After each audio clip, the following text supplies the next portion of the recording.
कल तक अपन ने क्या पढ़ लिया है एक बार बात कर लेते हैं। तो सर चैप्टर के अंदर हम लोगों ने पॉपुलेशन एट्रीब्यूट्स कंप्लीट कर लिए थे क्या? अरे जल्दी से बता दो। हाँ, क्या क्या पढ़ा था जल्दी से मुझे याद दिला दो सर। हम लोगों ने सबसे पहले पढ़ा था birth rate and death rate, उसके बाद हम लोगों ने पढ़ा सेक्स रेशियो, उसके बाद हम लोगों ने पढ़ा था क्या, पॉपुलेशन ग्रोथ देखा था, फिर उसके बाद हम लोगों ने एज पिरामिड्स देखे, ग्रोथ मॉडल देखा। क्या यही 5-6 चीज़ें पढ़ी थी हम लोगों ने?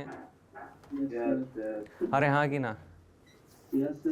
यस। तो मेरे हिसाब से अब तक जितनी बातें हुई क्या सबको क्लियर है?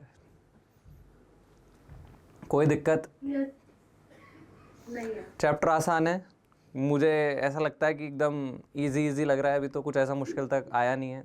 हम लोगों ने पॉपुलेशन एट्रीब्यूट्स कंप्लीट कर लिए हैं। अब हम लोग बात करते हैं। हाँ जी,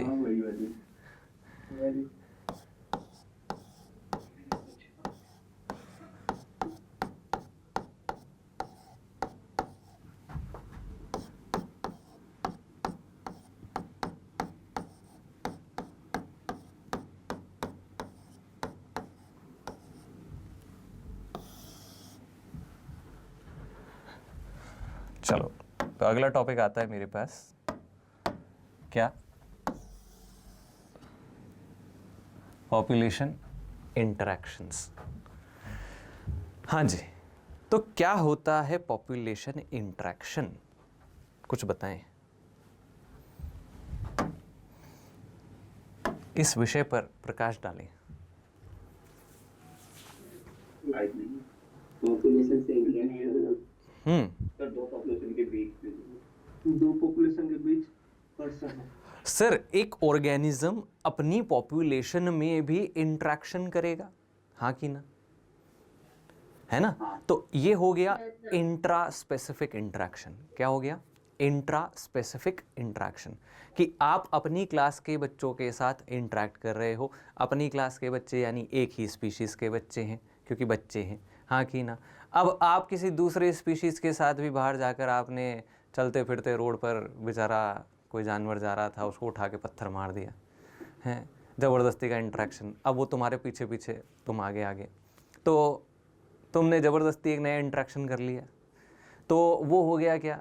intra specific interaction, sorry inter specific interaction, है ना। तो दो टाइप का इंटरेक्शन हो गया। जब सेम स्पीशीज़ में हो रहा है तो वो है इंट्रा स्पेसिफिक, और जब दो स्पीशीज़ के बीच में हो रहा है तो वो क्या कहलाएगा? Inter specific interaction. ठीक, तो मैंने कहा कि हर ऑर्गेनिज्म, इस अर्थ के ऊपर जितने भी लिविंग ऑर्गेनिजम्स हैं, ये सब के सब क्या करते हैं? आपस में इंटरैक्शंस करते हैं। देखो, इस चैप्टर के अंदर हम ये जो इंटरैक्शंस पढ़ रहे हैं, ये लिविंग ऑर्गेनिजम्स की पॉपुलेशंस के बीच में पढ़ रहे हैं। जब हम अगले चैप्टर में जाएंगे तो हम वहां पर देखेंगे कि लिविंग ऑर्गेन, क्योंकि हमारा अगला चैप्टर है इकोसिस्टम। इकोसिस्टम में आप बायोटिक कंपोनेंट्स के साथ साथ क्या कंसिडर करना शुरू करोगे? ए बायोटिक कंपोनेंट्स को पढ़ना शुरू करोगे। मेरी बात समझ आ रही है? तो जब आप ए बायोटिक कंपोनेंट्स को पढ़ना शुरू करोगे तो वहां पर आप इंटरेक्शन बायोटिक और ए बायोटिक के बीच में देखोगे, तो वो कहलाएगा इकोसिस्टम। ठीक, अभी हम इंटरेक्शंस देख रहे हैं लिविंग ऑर्गेनिजम्स के बीच में, कि ये लिविंग ऑर्गेनिज्म, जैसे आज प्लांट है, प्लांट क्या कर रहा है सर? ये प्लांट्स जो हैं ये न्यूट्रिएंट एब्जॉर्ब कर रहे हैं, सनलाइट एब्जॉर्ब कर रहे हैं, और ये अपना फूड प्रिपेयर कर रहे हैं। अब ये न्यूट्रिएंट आया कहाँ से सर? ये न्यूट्रिएंट आया माइक्रोब्स के डिकम्पोजिशन से, हाँ कि ना? कि सर सॉइल के अंदर जो माइक्रोब्स है वो कंटिन्यूसली न्यूट्रिएंट साइक्लिंग कर रहे हैं, वो कंटिन्यूसली वहाँ पर न्यूट्रिएंट सप्लाई को बना के रख रहे हैं, जिसकी वजह से प्लांट्स को क्या मिले? न्यूट्रिएंट्स मिले। तो माइक्रोब्स ने हेल्प करी प्लांट की एब्जॉर्प्शन में, ठीक, मतलब न्यूट्रिएंट्स प्रोवाइड करने में। उसके बाद क्या हो गया? इस प्लांट ने अपना खाना बनाया। अब ये खाना कौन खाएगा सर? सबसे पहले इसको खाने वाला होगा एक हर्बीवोर, हर्बीवोर को खाने वाला होगा कोई कार्निवोर होगा। तो ये सब आपस में क्या कर रहे हैं? इंटरैक्ट। जब इनके डेड बॉडीज बन जाएंगी तो वापस इंटरैक्शन होगा किसके साथ? माइक्रोब्स के साथ।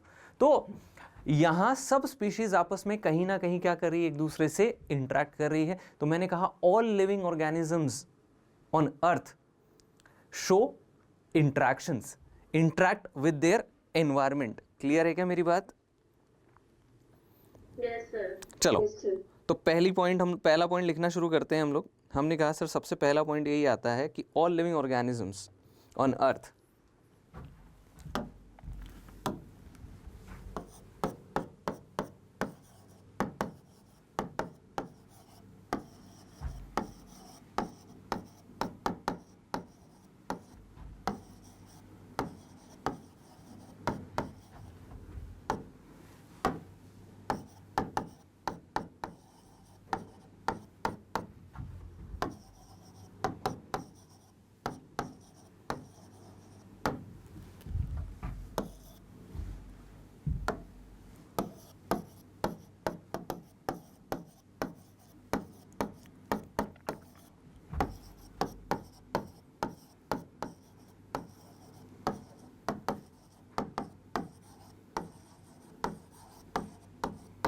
क्या मेरी बात सही है? बताओ। मैंने कहा all living organisms on earth interact with their environment as well as other living organisms. सही बात है? यस। अब इसको हमने कहा कि सर देखो, बात करते हैं कि एक प्लांट है हमारे पास, ठीक?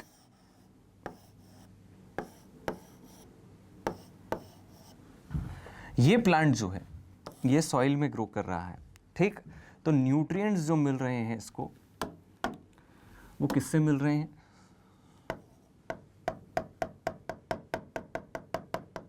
सॉइल से मिल रहे हैं। सही बात है, सॉइल से इसने एब्जॉर्ब किए न्यूट्रिएंट्स, किए।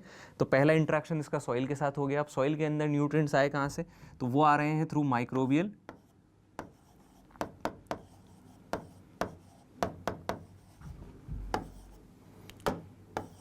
डीकम्पोजिशन। सही बात है। इसके बाद क्या होगा कि सर ये जो है ये क्या एब्जॉर्ब करेगा? लाइट एनर्जी, और ये प्रिपेयर करेगा इसका ऑर्गेनिक फूड, ठीक? अब इसको खाने के लिए कौन आ रहा है? कोई भी एक, चलो एक सिंपल फूड चेन ले लेते हैं। इसको खाने आ गया डियर, और डियर को खा लिया किसने? लायन। तो एक हर्बीवोर और एक कार्निवोर, आपस में इंट्रैक्शन हुआ। अल्टीमेटली क्या होगा? जो इन सब का डेड मैटर होगा, एक ना एक दिन सबको जाना है। तो ये भी गए, और फिर से क्या शुरू हो गया? माइक्रोबियल डीकम्पोजिशन, न्यूट्रिएंट साइक्लिंग चल रही है। मेरी बात समझ आ रही है? तो इसको इकोसिस्टम में और डिटेल में समझेंगे। फिलहाल के लिए हमने कहा देखो, हर ऑर्गेनिज्म, चाहे माइक्रोब प्लांट के साथ, प्लांट डियर के साथ, डियर लायन के साथ, क्या सब कहीं ना कहीं इंट्रैक्शन शो कर रहे हैं? हाँ कि ना? तो इन्हीं को हम क्या बोलते हैं? Population interactions. अब हमने बात करी पॉपुलेशन इंट्रैक्शंस की, तो इंट्रैक्शंस मेरे पास कितने टाइप के हैं? सर इंट्रैक्शंस हैं आपके पास कौन कौन से? इट कैन बी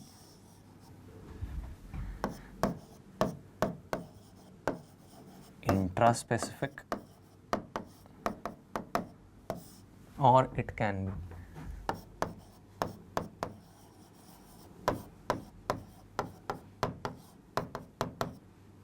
इंटरस्पेसिफिक, ठीक? क्या होते हैं ये? अभी मैंने आप लोगों को बताया था कि अगर सेम स्पीशीज के बीच में इंट्रैक्शन हो रहा है तो उसे आप बोलोगे इंट्रास्पेसिफिक इंट्रैक्शन। तो interactions between members of same species,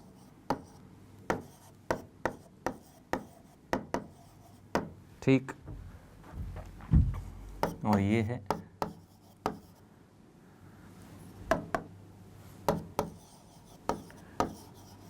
interactions between two different species.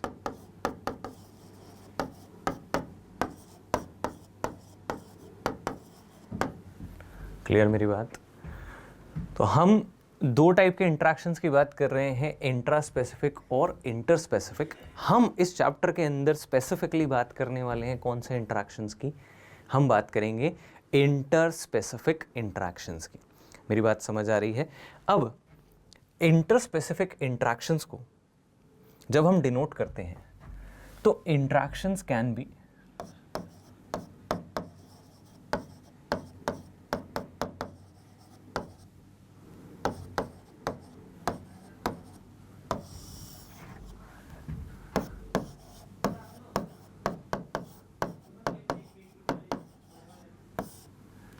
Beneficial.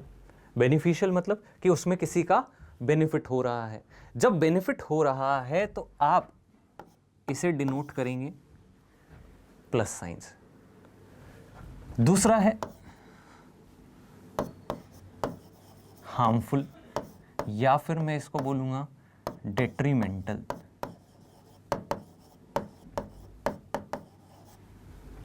ठीक, ये है कि जब किसी का लॉस हो रहा है तब आप इसे डिनोट करेंगे विद नेगेटिव साइन। थर्ड है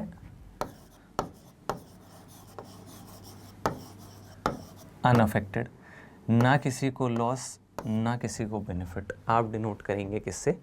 ज़ीरो से। मेरी बात समझ आ रही है?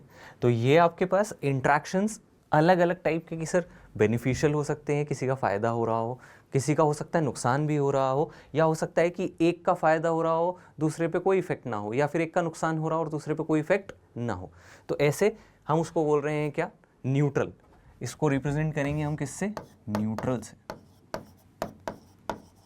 तो हमारे पास इंट्रैक्शंस हो गए sir beneficial, detrimental and neutral. Clear है?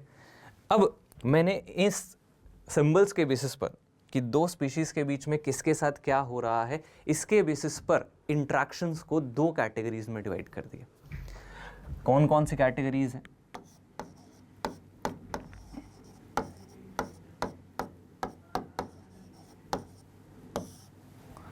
सर ये दो कैटेगरीज हैं आपके पास, positive interaction and negative interaction.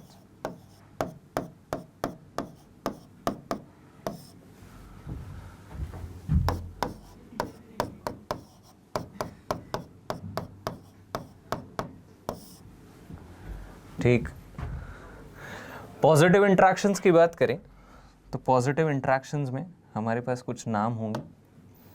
कौन कौन से नाम हैं? सबसे पहला नाम है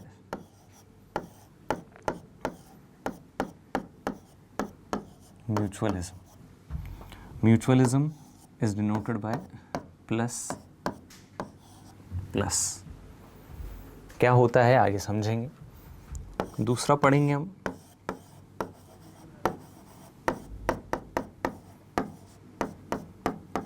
commensalism.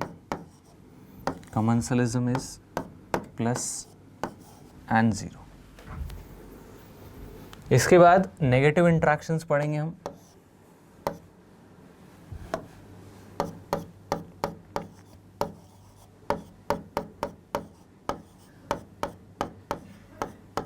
Commensalism, which is minus zero. इसके बाद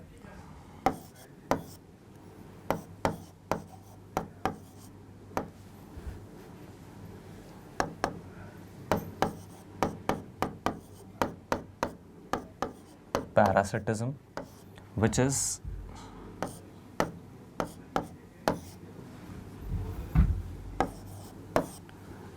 माइनस एंड प्लस, कि एक का बेनिफिट हो रहा है और एक को हार्म हो रहा है।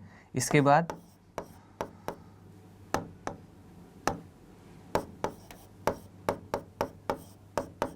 Predation,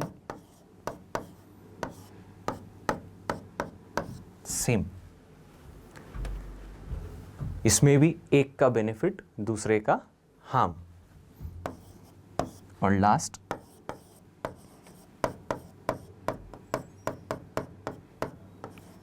competition, which is a negative interaction.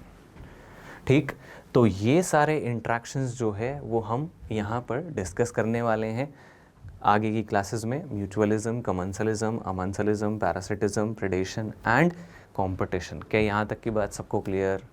किसी को कोई दिक्कत? अब एक एक करके हम इंट्रैक्शंस की बात करना शुरू करेंगे। पहले इतना लिखो, पहला इंट्रैक्शन आता है मेरे पास, क्या नाम है?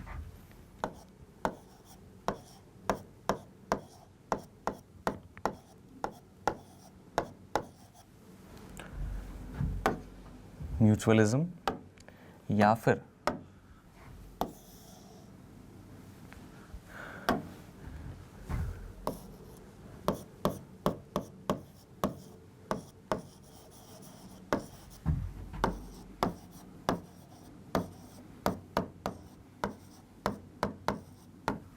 इसे एक और नाम देते हैं क्या? सिम्बायोसिस। अब सुनना होता क्या है।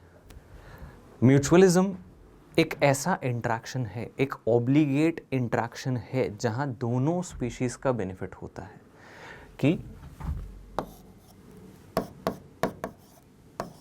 एन ऑब्लिगेटरी मतलब क्या है बच्चा?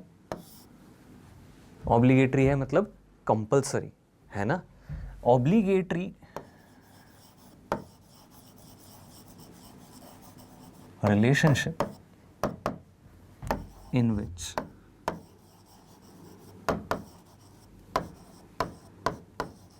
both the interacting species are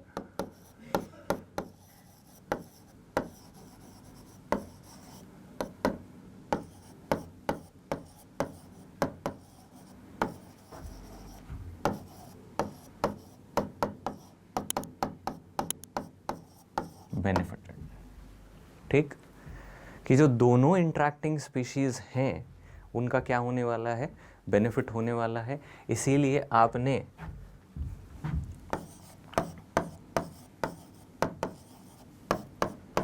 species A species B दोनों ही केस में कौन सा सिंबल यूज करेंगे? प्लस प्लस, क्योंकि सर म्यूचुअलिज्म का मतलब क्या है कि यहाँ पर हम लोग दोनों स्पीशीज़ का बेनिफिट कर रहे हैं, तो स्पीशीज़ ए के लिए भी प्लस सिंबल और स्पीशीज़ बी के लिए भी प्लस सिंबल। अब इसको हम लोग समझते हैं विद सम कॉमन एग्जाम्पल्स। हम जितने भी इंटरेक्शन पढ़ेंगे हम मेनली एम्फसाइज करेंगे उनके एग्जाम्पल्स पर, है ना? तो एग्जाम्पल्स में सबसे पहला आपके पास आता है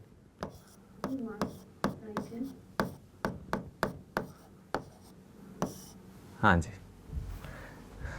तो लाइकेंस, है ना? या लिचेन तो नहीं बोलते ना तुम लोग?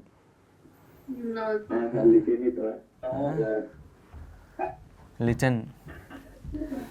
तो लिचन सर लाइकेन इज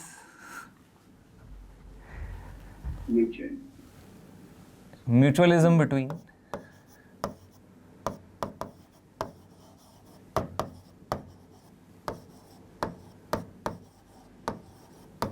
हाँ किस किस के बीच में है? एल्गी एंड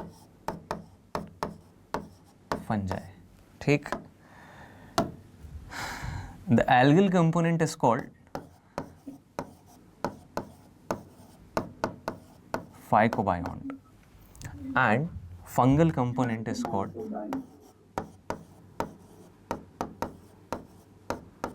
देखो बच्चों, फंजाई के लिए टर्म यूज़ किया जाता है माइको। जैसे आपने जब किंगडम पढ़ा होगा फंजाई, तो वहाँ पर माइसिटीज़ माइसिटीज़ माइसिटीज़ माइसीलियम, ये टर्म जो आप बोल रहे हो, this relates to myco which means fungi. इसी तरह से जब भी आप एल्गी की बात करोगे तो आप टर्म यूज़ करोगे फाइको। जैसे आपने फंजाई पढ़ा, तो फंजाई में सबसे पहली क्लास जो आपने पढ़ी थी वो कौन सी पढ़ी थी? फाइकोमाइसिटीज़। क्या पढ़ी थी? पढ़ा था क्या? तो फाइकोमाइसिटीज़ में फाइको मतलब क्या है? Algae, and myco means fungi. मेरी बात समझ आ रही है? तो अब ऐसा नहीं है कि उन दोनों के बीच में कोई म्यूचुअलिज्म था एल्गी और फंजाई के बीच में, इसीलिए उसको फाइकोमाइसिटीज़ नाम दिया गया। क्यों? क्योंकि वो पानी में मिल रहे थे, दे आर एक्वेटिक, इसीलिए उनको क्या नाम दिया गया था? फाइकोमाइसिटीज़, बिकॉज वो एल्गी से रिजेंबल करते हैं। समझ आ रही है मेरी बात? वापस आते हैं, हमने कहा सर लाइकेंस के अंदर दो कंपोनेंट है, एक है एल्गी, दूसरा है fungi. The algal component is called phycobiont and the fungal component is called mycobiont. ठीक है जी। अब मैंने यहाँ पर इस एल्गल कंपोनेंट के बारे में जानने की कोशिश करी कि ये एल्गल कंपोनेंट की प्रॉब्लम क्या थी और फंजाई उस प्रॉब्लम को सॉल्व कैसे कर रहे हैं। तो इसकी प्रॉब्लम ये थी कि एल्गी आपने प्लांट किंगडम में पढ़ा, वहाँ उसके पास कोई रूट सिस्टम नहीं है। Due to absence of roots वो लैंड पर सर्वाइव नहीं कर सकता। लेकिन एक दिन एल्गी का मन हुआ कि चलो लैंड पर चलते हैं। इसने कहा यार लैंड पर जाने के लिए तो हमें कोई एब्जॉर्प्शन यूनिट्स चाहिए या कोई ऐसा चाहिए जो हमें न्यूट्रिएंट्स एब्जॉर्ब करके दे दे, वाटर एब्जॉर्ब करके दे दे, अगर ये काम हो जाएगा तो हम लैंड पर सर्वाइव कर जाएंगे। इसने मदद ली किससे? फंजाई से। डील क्या हुई? अब डील होनी थी बराबर की कि भाई जब मैं तुम्हारी मदद करूँ तो तुम्हें भी मेरी मदद करनी पड़ेगी, है ना। तो यहाँ पर हुआ क्या कि सर एक एसोसिएशन बना। एल्गी ने कहा कि एक काम करो, तुम मुझे न्यूट्रिएंट्स एब्जॉर्ब करके दो और साथ में मैं तुम्हें बढ़िया बढ़िया खाना बना कर दूंगा, तो तुम्हारा भी काम हो गया और मेरा भी काम हो गया, है ना। दोनों एसोसिएट हो गए। तो भाई यहाँ पर दोनों के बीच में एक ऐसा एसोसिएशन बना कि अगर लैंड पर एल्गी है तो वो इस फंजाई के बिना सर्वाइव नहीं कर सकता, है ना। साथ में फंजाई जो है उसको पूरा का पूरा जो न्यूट्रिशन है वो किससे मिलने वाला है? एल्गी से मिलने वाला है, तो वो भी इसके बिना सर्वाइव नहीं कर सकता है। तो वो हिंदी मूवीज़ वाला सीन बन रहा है अपनी बॉलीवुड मूवीज़ में, है ना, जीना तेरे साथ मरना तेरे साथ, है ना, तुम्हारे बिना जी नहीं सकते। तो ये सारी बातें आती है म्यूचुअलिज्म से। तो म्यूचुअलिज्म के बारे में, है ना, अगर एक लाइन में समझाना हो तो जीना तेरे साथ, है ना, जीना तेरे साथ मरना तेरे साथ। समझ आ गया क्या?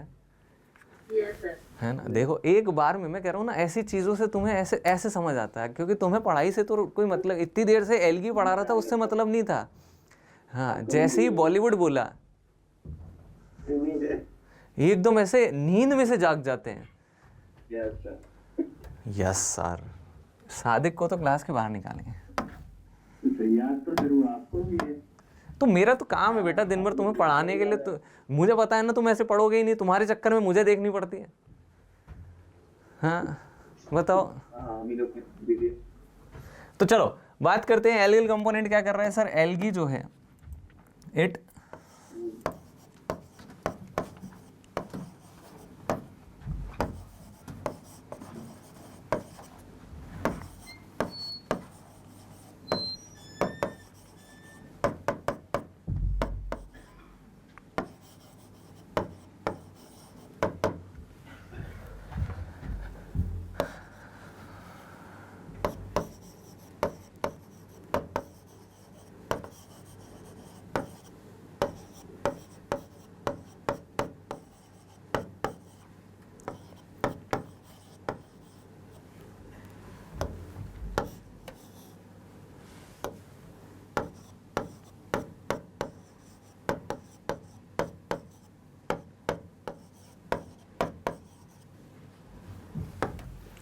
तो देखो मैंने कहा एल्गिल कंपोनेंट क्या कर रहा है। एल्गी फाइकोबायोंट है, ये फूड सिंथेसाइज करेगा और एल्गी के साथ साथ फंजाई को प्रोवाइड करेगा। फंजाई क्या करेगा? ये न्यूट्रिएंट्स, वाटर और शेल्टर प्रोवाइड करेगा किसको? To algae. Is it clear? चलो अब आगे बढ़ते हैं, दूसरा एग्जाम्पल देखते हैं। इसी से मिलता जुलता एक और एग्जाम्पल आप लोगों ने पढ़ा होगा, पढ़ा था क्या? मैं कर रही हूँ। Example number 2,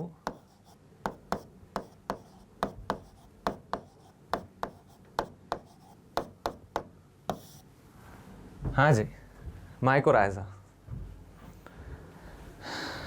symbiosis between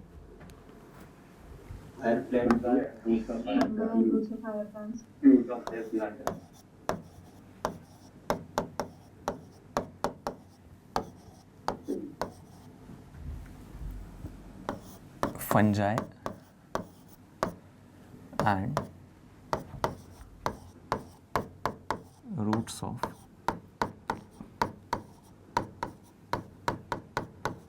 higher plants। ठीक है जी। अब फंजाई को मैंने कुछ एग्जाम्पल तुम लोगों को कभी बताया क्या? कुछ तुम्हें याद आ रहा हो? पुरानी बातें? हाँ, कुछ याद आ रहा हो तुम्हें? Biological classification. अरे वाह, बायोलॉजिकल मैंने पढ़ाया तुम्हें, बायोलॉजिकल मैंने पढ़ाया तुम्हें। नालायक हूँ, नो सर। नालायक हूँ। माइक्रोब्स इन ह्यूमन वेलफेयर का लास्ट टॉपिक था हमारा माइकोराइजा। कुछ याद आ रहा होगा तुम्हें? Yes sir. शर्म वरम है नहीं है थोड़ी? ये सादिक को निकालो बाहर, ये मेरे को पता था, जो बोल रहा है उसको निकालो, इसको बाहर करो, इसको आने मत देना कल से क्लास में, आज ही नहीं, सारी क्लास से बंद करो इसका। ज्यादा कोई बोला मैं सुलटा दूंगा भाई, हल्के में मत लेना तुम। हाँ। न मेरी दुश्मनी तुमसे, बात खत्म। तुम बच गए तो सक्षम है फिर अपने पास, है ना? सक्षम भले बोले ना बोले, अरे मैंने क्या किया? यही तो दिक्कत है, तुम कुछ कर ही नहीं रहे हो। नीट आने वाला है और बैठे हुए हो, मैंने क्या किया है? अरे यार वो लेक्चर 5 में पीडीएफ बना रहा था, आपने दी नहीं। लेक्चर 5 की पीडीएफ आज सबको मिलेगी सक्षम को छोड़ के, है ना? लेक्चर 5 की पीडीएफ सबको मिलेगी आज सक्षम को छोड़ के। ऐसे वो टाइप हो गया था, 4 लिख रहा था 5 आ गया। यार ऐसा कैसे हो सकता है? मतलब तुम सोचो, किसी को 4 करोड़ ट्रांसफर करने हैं, तुमने गलती से 5 करोड़ कर दिए। सर कुछ और भी टाइपिंग हो सकता है। धर्मेंद्र को भी निकाल दो यार, ये किसी काम का नहीं है। मतलब सोच के देखो, ये इसको अपन ने क्लास से बाहर निकाल दिया, ये पूरी क्लास वास जमा के बैठा हुआ है वो गांव वाले इसको देख रहे हैं ये मुंह नहीं दिखा पाएगा कभी किसी को कैसे क्लास से निकाल दिया पूरे गांव के सामने। सर दूसरा भी आइडिया है, दोबारा ज्वाइन हो सकते हैं। नहीं, हम होने नहीं देंगे ना, हम होने वेटिंग रूम है ना अपने पास ऑप्शन में, क्या दिक्कत है? खेला है अपन ने गेम तो। नहीं दूसरा आइडिया ही है। अच्छा, इसने 2-3 एडमिशन लिए हुए हैं तो देखो वापस आते हैं, हमने पढ़ा माइकोराइजा। माइकोराइजा जो है it is symbiosis between fungi and roots of higher plants. Fungi में मेरे पास जो एग्जांपल है वो है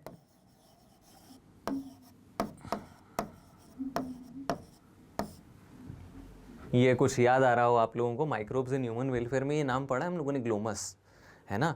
उसके बाद रूट्स ऑफ हायर प्लांट का एसोसिएशन जो है वो आपको एग्जाम्पल में दिया हुआ है प्लांट किंगडम में, कि आपके पास ये जो माइकोराइजा है, ये माइकोराइजा एसोसिएशन आपको कहाँ देखने को मिलता है? It is present in Pinus. आपने पढ़ी रूट्स में 2 मॉडिफिकेशंस जिम्नोस्पर्म्स के अंदर, कोरेलॉइड रूट और ये माइकोराइजा। कुछ याद आ रहा हो आप लोगों को, है ना?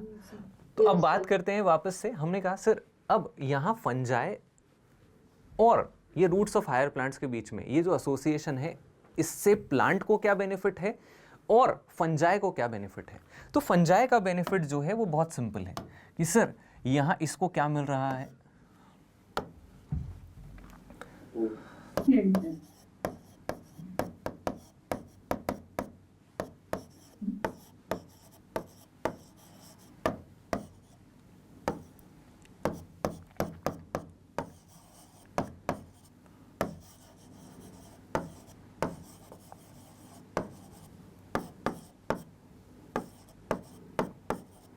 भाई मेहनत करने की ज़रूरत नहीं है, सीधा पका पकाया खाना मिल रहा है ना? तो पका पकाया खाना यहाँ से मिल रहा है, अब बदले में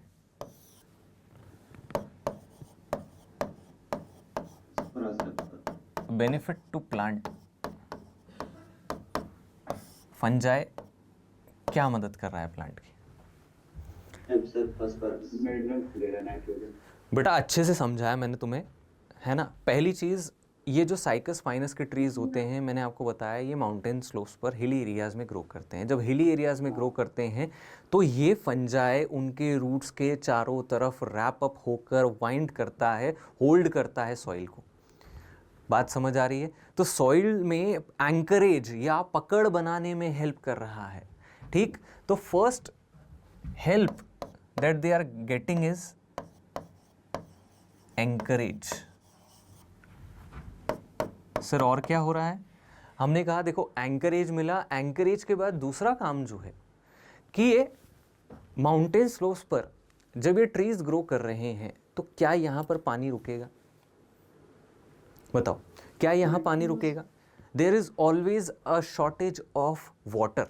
आपने पढ़ा जिम्नोस्पर्म्स जो हैं वो ज़ीरोफिटिक अडेप्टेशन शो करते हैं। क्या ज़रूरत है ज़ीरोफिटिक अडेप्टेशन की? क्यों? क्योंकि सर जनरली हिली रीजन्स में ग्रो कर रहे हैं, माउंटेन स्लोप्स पर ग्रो कर रहे हैं, पानी की हमेशा कमी होगी। तो दूसरा काम जो है, ये नेटवर्क जो फंजाई का है, ये माइसीलियम का जो पूरा नेटवर्क बनेगा, ये क्या करेगा, वहाँ पर न्यूट्रिएंट्स और वाटर को एब्जॉर्ब करने में हेल्प करेगा और प्लांट को प्रोवाइड करेगा। एब्सॉर्ब्स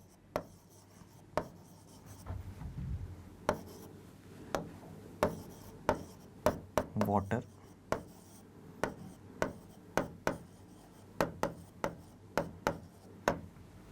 एंड न्यूट्रिएंट्स। ठीक, न्यूट्रिएंट्स में भी, मिनरल्स में स्पेसिफिकली फॉस्फेट। तो फंजाई हेल्प करता है फॉस्फेट एब्जॉर्प्शन में।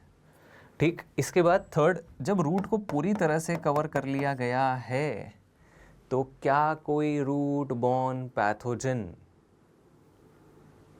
इन्फेक्ट कर पाएगा रूट को?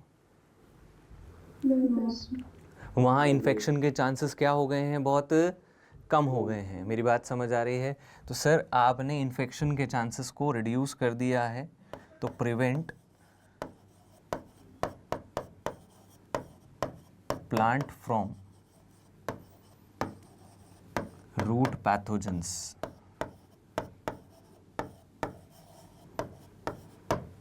Is it clear? इतना समझ आ गया? चलो आगे बढ़ते हैं। थर्ड इंटरेक्शन, हमारी एनसीईआरटी थर्ड इंटरेक्शन बताती है बिटवीन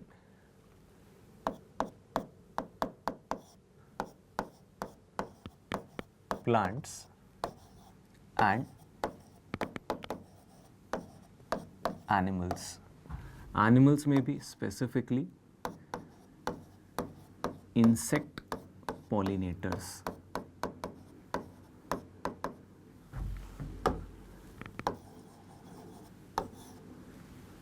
ठीक, तो प्लांट्स और इंसेक्ट पॉलिनेटर्स के बीच में भी आपको म्यूचुअलिज्म या सिम्बायोसिस देखने को मिलता है। अगेन एक और एग्जाम्पल जो मैं आपको पहले बता चुका हूं, कौन से चैप्टर में?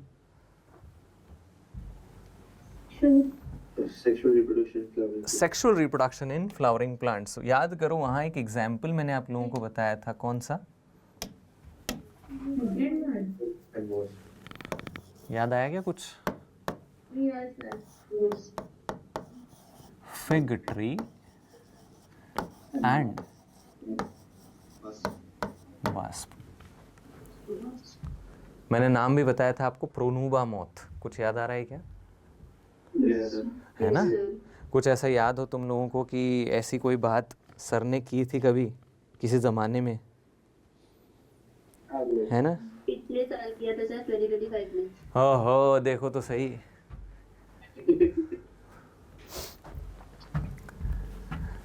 तो फिग ट्री एंड वास्प, और दूसरा एग्जाम्पल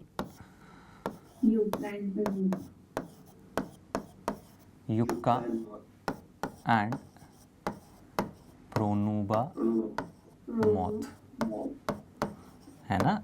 मैंने आप लोगों को बताया था कि ये जो युक्का है या फिग ले लें, दोनों में हम लोग एग्जाम्पल बिल्कुल सेम है। तो युक्का प्लांट के अंदर, है ना, युक्का प्लांट है, इसका पॉलिनेटर कौन है? This is pollinated by pronuba moth and pronuba lays its eggs in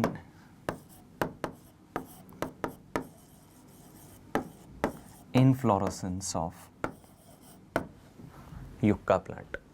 inflorescence का मतलब समझते हैं, जो फ्लावर्स का पूरा ग्रुप बन रहा होगा, टफ्ट बन रहा होगा, उसके अंदर जब ये जाएगा एग्स ले करने, तो उस समय पर क्या होगा, वो जो पोलन ग्रेन्स हैं वो इसी बॉडी से स्टिक हो जाएंगे और फिर ये जब दूसरे प्लांट में जाएगा तो ये वहाँ जाकर पोलन्स को ड्रॉप कर देगा। समझ आ रही है बात? तो इस तरह से पॉलिनेशन कर रहा है, बदले में ये वहाँ जाकर इसके जो फ्रूट्स हैं उस पे लार्वा इसका फीड करता है ना, कि प्रोनूबा जो है वो इन्फ्लोरेसेंस में जाकर क्या करेगा, अपने एग्स ले करेगा, इन्फ्लोरेसेंस धीरे धीरे फ्रूट्स का डेवलपमेंट करने लगेगा, फ्रूट्स का डेवलपमेंट होगा तो उस समय पर वो जो फ्रूट्स हैं वही न्यूट्रिएंट प्रोवाइड करेंगे किसको, इस लार्वा को फर्दर डेवलपमेंट के लिए।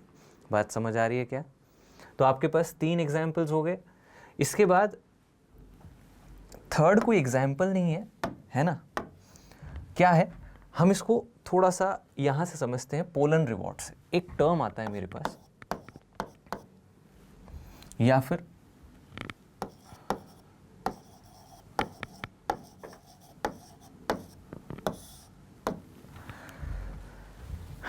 देखो, पोलन ले जाने के लिए कुछ ना कुछ तो मोटिवेशन चाहिए, है ना, कि आज आपके घर पे जो डिलीवरी बॉय डिलीवर करने आ रहा है तो उसके पास एक मोटिवेशन है कि भाई उसको पैसा मिलेगा। तो इसी तरह से अगर किसी इंसेक्ट को अट्रैक्ट करना है तो आपको उसको रिवॉर्ड्स देने पड़ते हैं, है ना। तो यहाँ ये तो चलो म्यूचुअलिज्म है, बाकी इंसेक्ट्स के अंदर भी आपको क्या देखने को मिलेगा कि भाई ये कुछ ना कुछ रिवॉर्ड ले रहे हैं उस फ्लावर से या उस प्लांट से बदले में पॉलिनेशन के। तो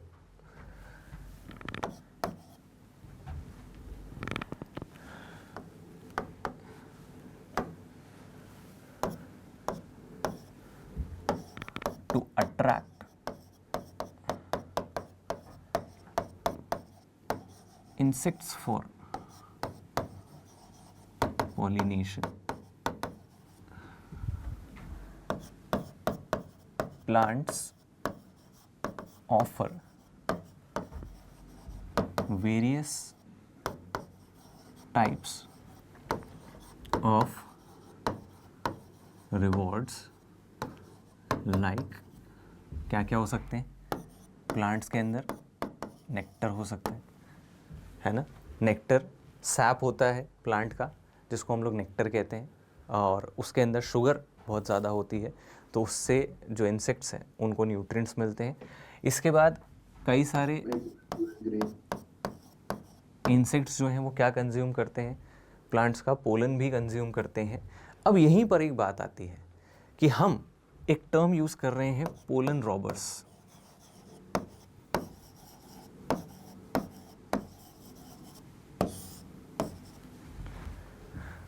अब पोलन रॉबर्स क्या है कि भैया तुम्हारे घर पर डिलीवरी बॉय आया, है ना, सॉरी तुमने कोई पार्सल ऑर्डर किया, तुम्हारे घर पर डिलीवरी बॉय आया ही नहीं। क्यों? क्योंकि तुमने आईफोन ऑर्डर किया था और हो गया तुम्हारा काम, या फिर वो आया, है ना, या फिर वो आया और तुमने बॉक्स ओपन किया तो उसमें से पत्थर वत्थर निकल रहा है, तो तुम्हारा जो आईफोन वो तो गया, है ना। तो उसी तरह से कि भाई पॉलिनेशन के लिए आए, नेक्टर ले लिया, पोलन उठाया, गायब, गए ही नहीं, पॉलिनेशन ही नहीं करा, कह रहे मन नहीं हो रहा। तो ये क्या कहलाते हैं फिर, पोलन रॉबर्स, है ना। तो पोलन चोर हमारे पास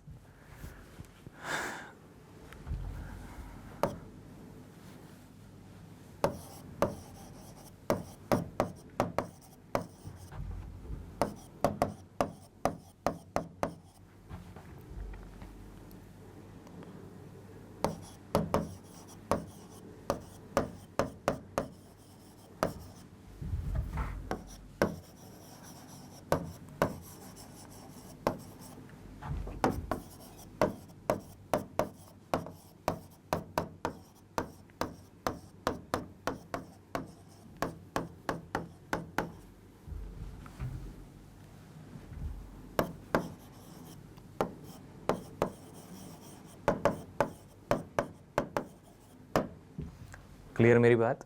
तो ये आपके पास पोलन रॉबर्स। अब मैं 2 टर्म्स की बात करूंगा। एक है सबसे पहला को एक्सटिंक्शन, क्या होता है समझो। ये पोलन रॉबर्स इस वाले एग्जांपल में कैसे आ सकता है? इसमें तो एक को मतलब फायदा हुआ ही नहीं ना। तो हम तो वही तो पढ़ रहे हैं कि भाई अब इसमें कहीं ना कहीं कमियां भी हैं। हम म्यूचुअलिज्म नहीं पढ़ रहे हैं, अब हम म्यूचुअलिज्म की कमियां पढ़ रहे हैं कि म्यूचुअलिज्म के केस में भाई ऐसा होता है कि कई बार ये एक्सेप्शंस आपको देखने को मिलेंगे। समझ आ रही है मेरी बात? तो हम उन कमियों को डिस्कस कर रहे हैं कि भाई पोलन रिवॉर्ड थे, पोलन रिवॉर्ड लेकर कोई भाग गया, तो अब इसने तो अपना प्रोसेस कंप्लीट किया ही नहीं। ठीक, इसी तरह से यहाँ बात करते हैं। अभी एक और एग्जाम्पल पढ़ेंगे, सेक्सुअल डिसीट, है ना। तो अब मैंने कहा कि एक बात बताओ कि अगर मैं यहाँ से युक्का प्लांट को हटा लूँ तो क्या प्रोनुवा मॉथ सर्वाइव करेगा? क्यों? क्योंकि सर ये जो प्रोनुवा मॉथ है ये अपने एग्स केवल और केवल इस युक्का प्लांट में ही ले कर सकता है। सेम बात आपके पास, अगर मैं यहां से प्रोनुवा हटा लूं तो क्या युक्का का पॉलिनेशन होगा? नहीं होगा, यानी कि ये अपनी लाइफ साइकिल कंप्लीट नहीं कर पाएगा। तो भैया दोनों ही जगह, दोनों ही केस में दिक्कत आ गई कि अगर एक को हटाया दूसरा अपने आप क्या हो जाएगा? एक्सटिंक्ट हो जाएगा। तो this is called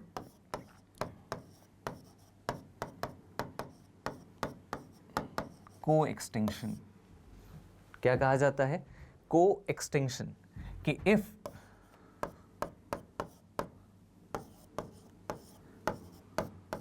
one species becomes extinct, then other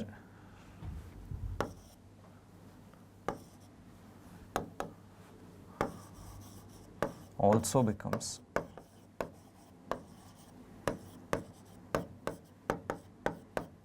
extinct। तो क्या को एक्सटिंक्शन समझ आ गया क्या होता है? अब देखो, ये तो थे इंसेक्ट जो धोखा करके गए। अब कई बार प्लांट भी धोखा कर देते हैं। अब प्लांट के धोखे की बात करते हैं, है ना। तो हमारे पास आता है अगला,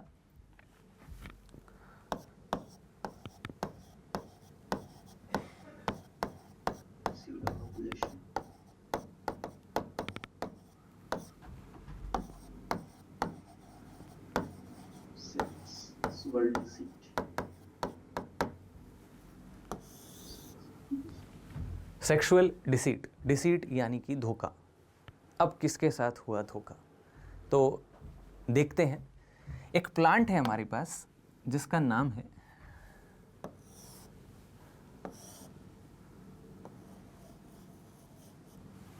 मेडिटेरेनियन ऑर्किड। क्या नाम है? Mediterranean orchid. इसने अपने एक पेटल को थोड़ा सा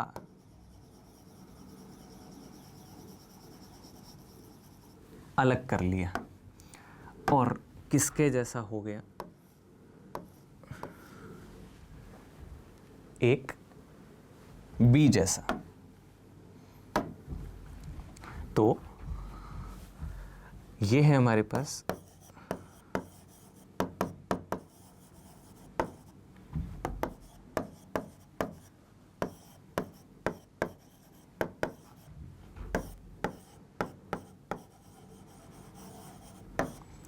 मेडिटेरेनियन ऑर्किड, या नाम है इसका ऑफ्रिस। अब इसका एक पेटल किसको रिजेंबल कर रहा है?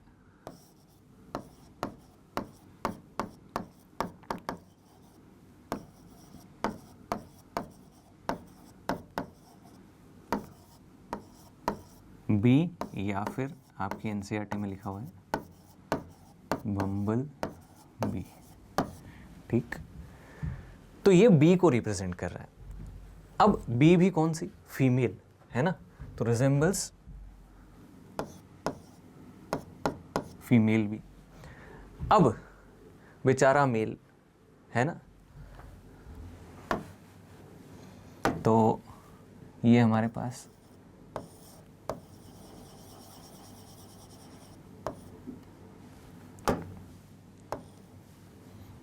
ये उड़ता हुआ आया,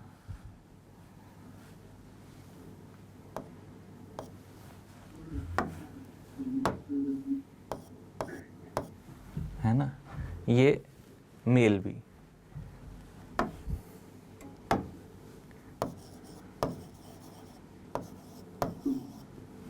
ठीक है भैया। अब ये मेल बी को क्या लगता है कि ये कौन है, फीमेल बी है, और ये अट्रैक्ट हो जाता है, स्वाभाविक सी बात है ना। तो अट्रैक्टेड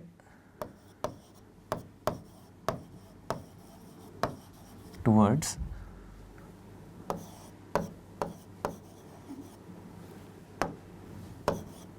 ऑफरिस as it resembles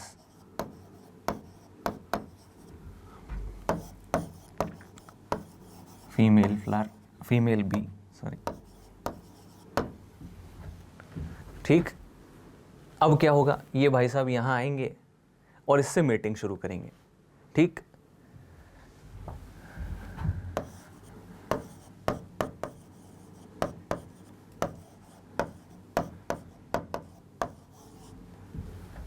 जब मीटिंग करेंगे तो उस समय पर इससे जो पोलन्स होंगे वो पोलन्स किसकी बॉडी पर चले जाएंगे, मेल बी की बॉडी पर चले जाएंगे, और फिर उसे पता लगेगा कि ये तो फीमेल है ही नहीं, ये तो एक फ्लावर है। तो उसके साथ हुआ क्या, धोखा। बात समझ आ रही है? तो इस बेचारे के साथ हो गया है धोखा। अब क्या होगा,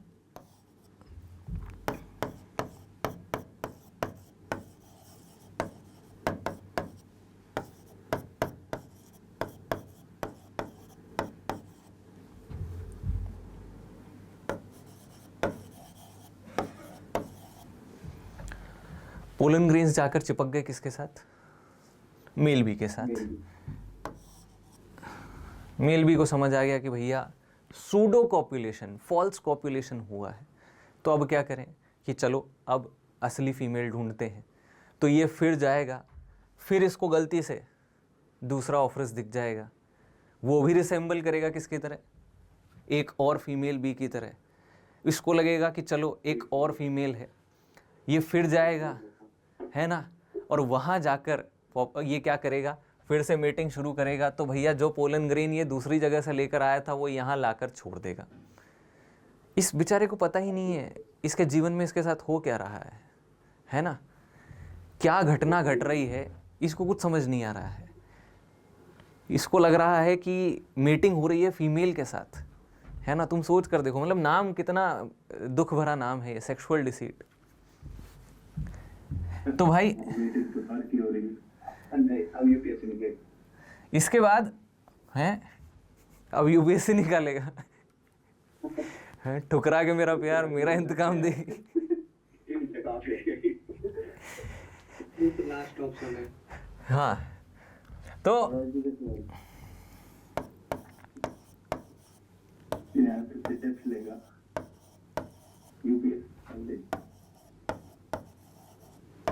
मौजूदा यूपीएससी की तैयारी करता है। नहीं भाई, ठीक। तो इस बेचारे के साथ ये एंडलेस साइकिल चलता रहता है और इसी तरह से इस बेचारे का जीवन खत्म हो जाता है। अब यहाँ हमें दूसरा टर्म समझना है विच इज को एवोल्यूशन। क्या है को एवोल्यूशन, ध्यान से समझना कि मान लो अब मेल बी के साथ इतना धोखा हुआ, इतना धोखा होने के बाद evolution is a continuous process. तो कहीं ना कहीं ये बी क्या कर रहे होंगे, इवॉल्व कर रहे होंगे विद टाइम। बात सही है।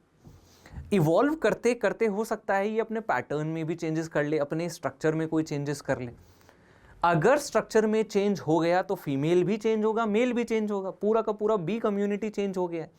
अब अगर बी कम्युनिटी चेंज हो गया तो फिर बी को समझ आने लगेगा कि भैया ये तो कोई और चीज है, ये फीमेल नहीं है। लेकिन प्लांट ऐसा नहीं होने देता। जैसे ही ये बम्बल बी इवॉल्व हो रहा है, प्लांट भी उसके साथ साथ इवॉल्व हो रहा है, सो दैट इसका ये जो प्रोसेस है वो कंटिन्यूशन में चलता रहे। मेरी बात समझ आ रही है? तो सर इस कंटिन्यूटी को मेंटेन करने के लिए ये ओफरिस क्या शो करता है, को एवोल्यूशन शो करता है कि एक स्पीशीज इवॉल्व हुए, उसकी वजह से दूसरा भी क्या हो गया, इवॉल्व। क्लियर है मेरी बात? तो को evolution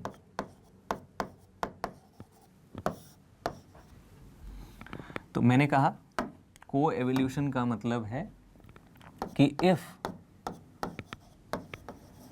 there is any kind of evolution in B, then orchid will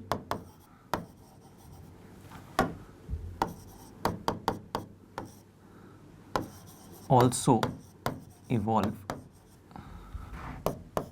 to continue its pollination.